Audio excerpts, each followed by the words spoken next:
Good evening and welcome to the Capitol Report on NTD. Here's what's coming up tonight. The White House defending the big, beautiful bill as Elon Musk goes a step further and trying to tank the legislation. What are the sticking points, and will the bill increase or reduce the national debt? The White House press secretary under former President Biden announces she's quitting the Democratic Party. The news comes ahead of her release of her new book that'll give readers an inside look into the weeks that led to Biden's abandoning his bid for a second term. And President Trump speaks on the phone with Russian leader Vladimir Putin. The call comes on the heels of Ukraine's weekend drone attack.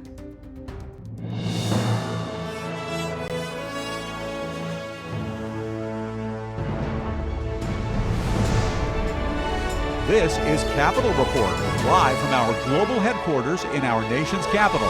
Here's Steve Lance.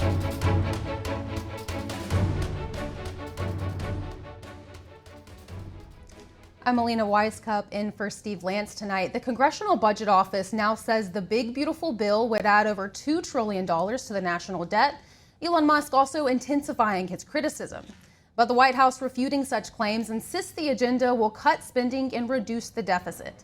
Joining us now in the studio to break it all down is NTD's White House correspondent Iris Tao. Iris, great to have you in the studio tonight with us. Tell us about the heated debate that's going on between congressional lawmakers and the White House. Sure. So the White House is now actively pushing back as the Congressional Budget Office today released a new analysis saying that Trump's big, beautiful bill, as he calls it, is estimated to increase the national deficit by a whopping $2.4 trillion over the next decade.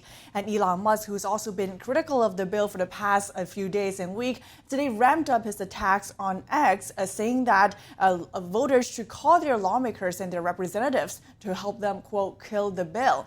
And he also said, quote, and this spending bill contains the largest increase in debt ceiling in U.S. history, adding that it is the debt slavery bill. The House Speaker, reacting to that comment, says that when we talked to President Trump about the bill, Trump was not happy to hear Elon Musk's comment. Watch. I talk to President Trump, all the time, multiple times a day. Obviously, we've talked about this. As you know, he's not delighted that Elon did a 180 on that.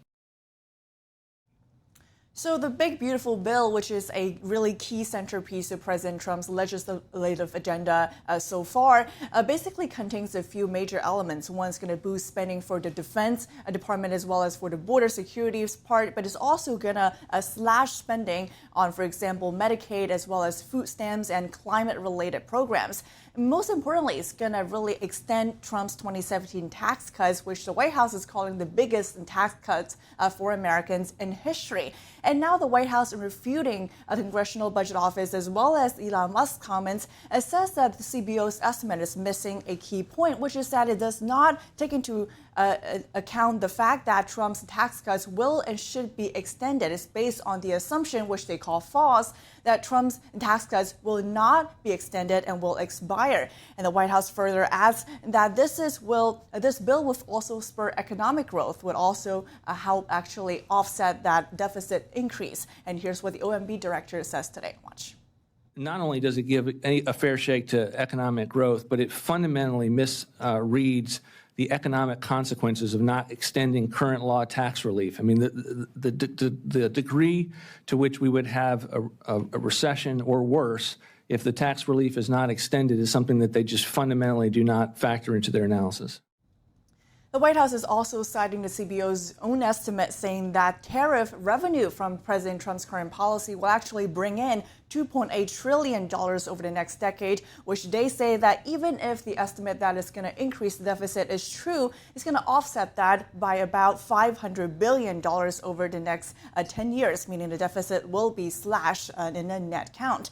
And it also calls into question the CBO's own credibility by citing records showing that among the staffers at CBO who donated to political campaigns, most of them did donate to Democratic-backed organizations, causes, and lawmakers, and that NTD has verified it as well. So right now, the White House has responded to those claims with the criticism from Elon Musk. Speaker Johnson has responded to the claims. Republican senators met at the White House today to meet with Trump about this. Of course, we know there's commotion going on over in the Senate side as well. What came out of that meeting, Iris? Sure. So after meeting with President Trump today, GOP leader Thune said that they are committed to the bill despite Elon Musk's criticism. He says that he believes that most lawmakers do understand the mechanism through which CBO does its own calculations and will ultimately vote for this bill. And also House Speaker Johnson further reacted to Musk's criticism tonight as well. Watch. He has the largest platform in the world, right? Most followers, so I'm sure that has an impact, but it's not going to change the trajectory of this legislation. I'm hopeful that at the end we'll have 51 votes in the Senate. The wheels are in motion on this. As I said before, failure is not an option. And of course, now it remains to be seen, though, if the few GOP holdouts will change their mind, or will more GOP lawmakers actually change their mind because of Elon Musk's comment. As we know, Elon Musk actually does have his own financial stake in the bill, as the bill will take away the credit for electric vehicles like Tesla, which of course he owns the company. And now it remains to be seen if President Trump will actually get the bill on his desk by the July 4th deadline, which could actually be a tall task depending on how things go. Yeah, definitely. So there's a lot to watch here. Thank you so much for keeping us updated, Iris. Of course, good to be here. All right, and on this bill, NTD's Luis Martinez spoke with House Republicans today about senators' potential changes to the budget bill that Iris was just referring to. Maryland Congressman Andy Harris honed in on President Biden's Inflation Reduction Act, known as the IRA, and Medicaid waste, fraud, and abuse. Here's some of those. I think they have to preserve those spending reductions and hopefully add a few more, but if they roll those back, it's going to have a problem in the House. We're going to need to have salt relief in the bill or there will be no law. So it has to get addressed, and we'll see what the Senate comes back with. But they should recognize that this is an important measure to provide a tax relief for working Americans. It doesn't encourage them to fix the problem they've got in their state. And it's kind of ironic that the Democrats created the problem, Republicans are fixing it, and the Democrats are voting against it. Congressman Tim Burchett adds that Congress shouldn't be supplanting poor decisions made in New York with the state and local tax relief. Former White House press secretary under the Biden administration, Karine Jean-Pierre, announced today that she's leaving the Democratic Party. She discusses in the book why she switched to independent after working in 2 Democratic administrations. The news was shared by the publisher of her new book titled Independent, a look inside a broken White House outside the party lines, which is said to be released on October 21st. Today's announcement from Legacy Lit said the book will take readers through, quote, through the 3 weeks that led to Biden's abandoning his bid for a second term and the betrayal by the Democratic Party that led to his decision. Jean-Pierre was criticized during her tenure as press secretary for being evasive about Biden's physical condition. She discusses in the book why she switched to independent after working in 2 Democratic administrations. And President Trump today speaking by phone with Russian President Vladimir Putin. The call comes after a series of high-profile attacks on Russia by Ukraine. NTD's international correspondent Arian Pasdar has the details. President Trump and Russian President Vladimir Putin had another phone call on Wednesday afternoon. Trump said, "We discussed the attack on Russia's docked airplanes by Ukraine and also various other attacks that have been taking place by both sides." Kiev recently used drones to strike several Russian air bases. Ukraine says it destroyed many of Russia's nuclear-capable bombers. And Ukraine also posted this video saying it attacked a bridge connecting Crimea to Russia. The rail and road bridge is a key supply route for Russian forces in Ukraine. According to Trump, it was a good conversation, but not a conversation that will lead to immediate peace. President Putin did say, and very strongly, that he will have to respond to the recent attack on the airfields. Special envoy to Russia and Ukraine, Keith Kellogg, tells Fox News that the attack could raise the risk of escalation. And I'm telling you, the risk levels are going way up. I mean, what happened this weekend, people have to understand in the national security space, when you attack an opponent's part of their national survival system, which is their triad, the nuclear triad, that means your risk level goes up because you don't know what the other side's going to do. The nuclear triad Kellogg mentioned are the 3 capabilities each power has to attack with nuclear warheads. Those are strategic bombers and sea and air-launched ballistic missiles. Kellogg says the actual damage to the bombers is less important than the psychological impact it has on Russia. The Russian side on Wednesday confirmed that the call took place and that Trump and Putin spoke about the recent attacks. Trump reaffirmed that the Americans had not been informed about the attack in advance.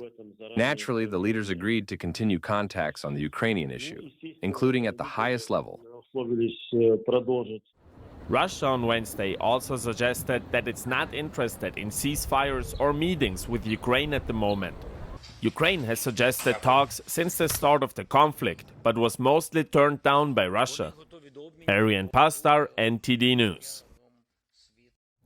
The House's Armed Services Committee examines the U.S. Army's posture and capabilities ahead of drafting the appropriations bill for fiscal year 2026. Our Washington correspondent Luis Eduardo Martinez has the details. We keep funding things that the military no longer uses or needs. And so I think it's a much needed conversation, and we're ready to work together in a bipartisan way to make our Army more efficient. Do you agree that Congress has for years been appropriating funds for things that the Army doesn't need, and would you want to see that changed? Yes, Congress is lazy. We need to be more efficient what we spend money on, and too often we keep spending money on programs just because we always have, not because it's what we need right now. So I think the transformation would be crucial. Democrats and Republicans agreed that Congress has failed to address the budgetary issues that the Army faces. The idea that China is our primary challenge, I agree with, but that challenge is global. It's not just in Asia. China's active everywhere in the world. This is a global competition. Congress has not gone through a full appropriations process since 1997 and has heavily relied on continuing resolutions. Well, we need to understand we're in the 21st century and that technologies are developing in a more rapid pace than our defense acquisition process. The United States government in the acquisition process has to start operating at the speed of business, not the speed of government, or we will not win the next war.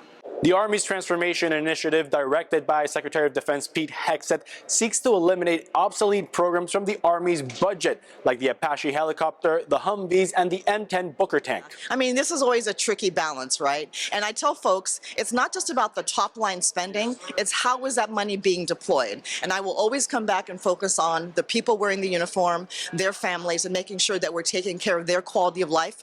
Despite the challenges, lawmakers also celebrated the Army's achievements this year. That the Army met the recruiting goals 4 months early. And you know why? Donald Trump is the president and Pete Hegseth is SecDef. For the first time ever, the White House's budget request for the Department of Defense for fiscal year 2026 exceeds $1 trillion. Reporting from Washington, D.C., Luis Eduardo Martinez, NTD News. Senators on the Foreign Relations Committee examined the effects of the Chinese Communist Party's harmful influence in Africa and new strategies to counter it.